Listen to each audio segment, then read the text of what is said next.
ఇవి order details. So total brokerage వచ్చేసి 420 rupees.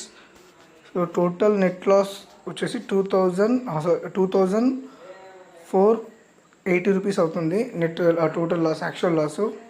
So worst day ఇది. ఇంత హైయెస్ట్ మనం ఎప్పుడు లాస్ అవ్వలేదు. ఇంత ప్రాఫిట్ కూడా మనం ఈరోజు చేసినంత ప్రాఫిట్ కూడా ఏ రోజు చేయలేదు.